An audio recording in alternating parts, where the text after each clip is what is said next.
Assalamualaikum, Shalom, salam sejahtera, Om Swastiastu, Namo Buddhaya. Selamat siang ya rekan-rekan. Ketemu lagi berpuasa ya. Selamat menjalankan ibadah puasa bagi yang menjalankannya. Sebenarnya ini kado terindah kedua kalinya untuk demokrasi kita, di mana saya di sini sebagai ikon pejuang demokrasi, keterbukaan informasi publik. Kembali saya tegaskan bahwa saya tidak merujuk pada satu personal atau keluarga. Betul, memang saya di sini memperjuangkan keterbukaan informasi terkait demokrasi pemilu, yaitu pejabat-pejabat yang dipilih secara pemilihan umum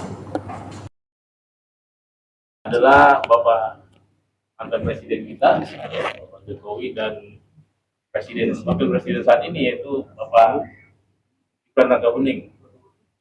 Saya merasa saya menghormati mereka selaku personal, tapi saya selaku publik, saya menjalankan hak-hak saya sebagai publik yang berhak memperoleh informasi apapun terhadap pejabat-pejabat publik, seperti itu. Jadi di sini saya mau cerita kerangka besarnya dulu, bahwa terbuka informasi publik ini adalah jaminan ke kita bahwa negara republik ini akan tetap berlangsung demokrasi, karena sejatinya memang informasi publik itu sifatnya terbuka dan melakukan secara ketat jika ada yang tidak dikecualikan.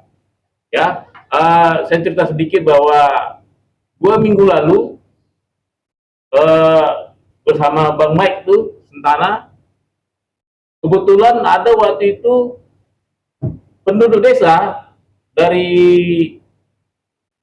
Banyurejo ya, di Kabupaten Magelang, bertemu dengan kami di sidang KIP Jawa Tengah. Dan ternyata mereka bercerita akan semangatnya karena mendengar kisah-kisah kita tentang keterbukaan informasi publik di ibu kota. Dan mereka tertarik sehingga mereka merasa perlu memperoleh informasi-informasi publik yang ada di pemerintahan desanya, dan untuk itulah mereka di sana dan bertemu dengan kami. Di mana mereka bersyukur, dia bilang bahwa pada saat mediasi penduduk kepala desanya sudah mau menyerahkan dokumen-dokumennya kecuali satu, yaitu RAB. Pada saat itu saya bilang maju terus, karena publik itu sebenarnya punya hak untuk tahu. Dan alhamdulillahnya 2 minggu lalu ya dan diputuskan oleh sidang KIP itu semua sudah dibuka. Maknanya saya mau cerita bahwa keterbukaan informasi publik itu sekarang sudah menjalar, bukan hanya di ibu kota, bukan hanya di level pemerintahan pusat. Ternyata sekarang di desa-desa juga. Bahkan saya kedatangan juga tamu saya, yaitu Bapak Pak Riki, yang juga menyatakan bahwa keinginannya keterbukaan informasi terhadap tanah di Banyurit, di di Gresik ya. Nah, itu juga begitu juga ada Bu Mercy yang dia merasa bahwa kesetaraan ijazah ini harus dibukakan sepenuhnya, karena beliau juga kebetulan berprofesi di bidang itu ya, tentang penyetaraan ijazah putra-putri kita yang ada di luar negeri, supaya diperlakukan sama dengan Bapak Wapres kita Gibran. Karena ada pendapat sepertinya ada yang dikasih jalan tol, ada yang tidak. Nah, itu untuk pembukaan saya, dan untuk berikutnya untuk materinya ya. Tadi ada 3 yang saya tuntut memang, dan ya syukur dikabulkan lagi oleh majelis komisioner.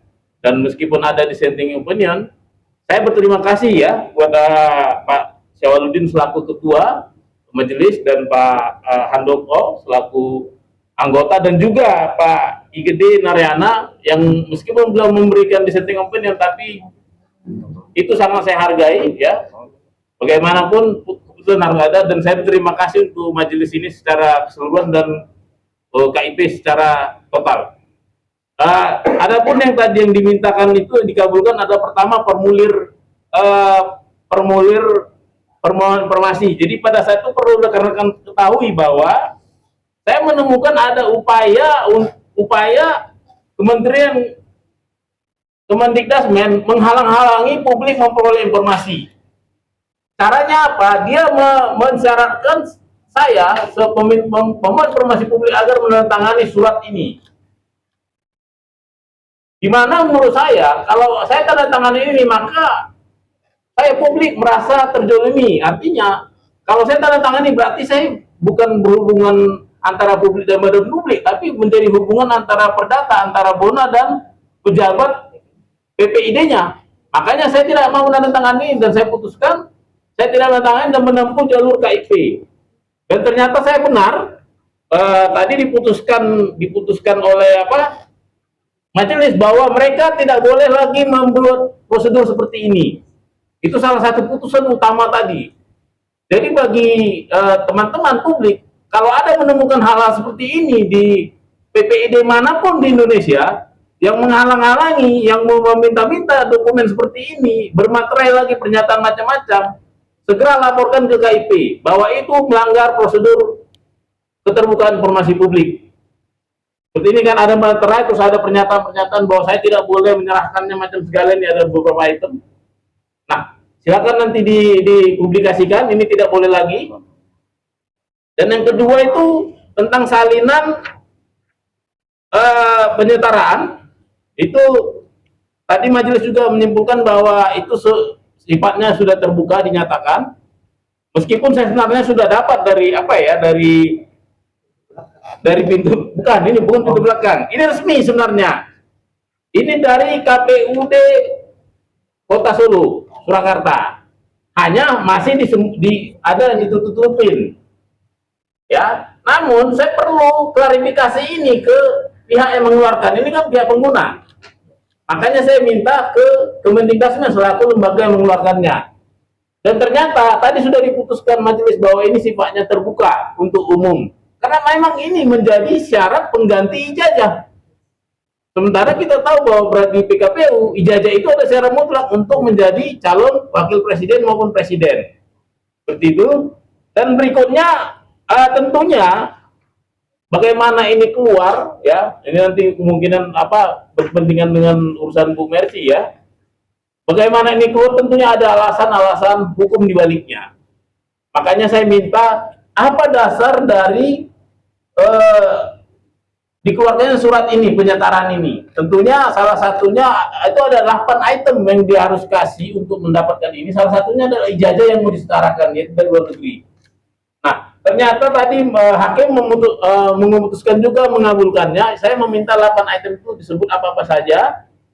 Untuk tentunya ini untuk ke tahap berikutnya bagi publik yang ingin tahu, misalnya saya kok disyaratkan 9, saya kok 7, ya kan? Terus ini syaratnya apa tidak berubah dengan orang-orang lain yang di negara lain seperti itu.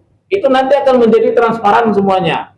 Tadi makanya saya senang tadi salah satu keputusan majelis bahwa Kemendikdasmen harus mengumumkan namanya list ya, daftar-daftar dokumen yang ingin disetarakan.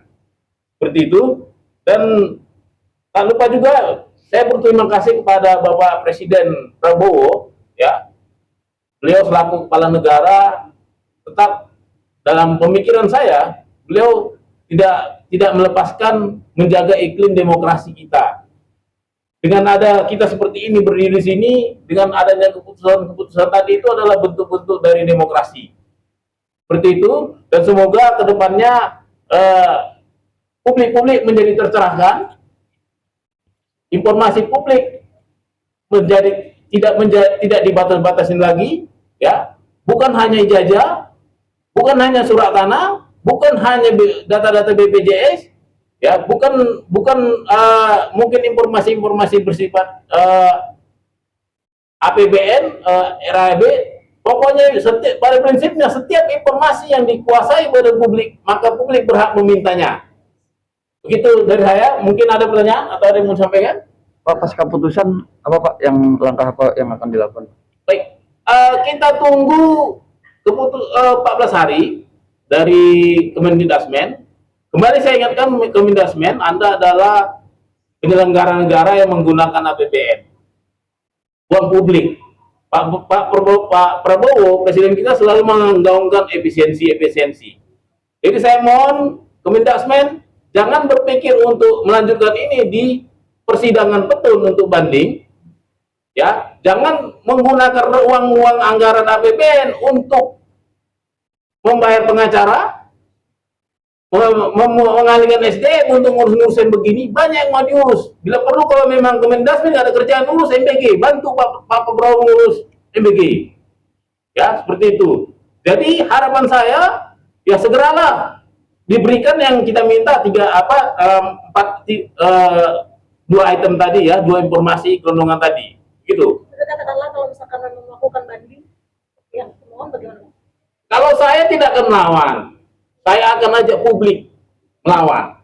Caranya apa? Saya akan buka donasi di bank untuk setiap publik yang merasa memberikan PPN 11% ke negara ini, menyumbang ke saya 11.000 saja. Itu adalah perlawanan publik.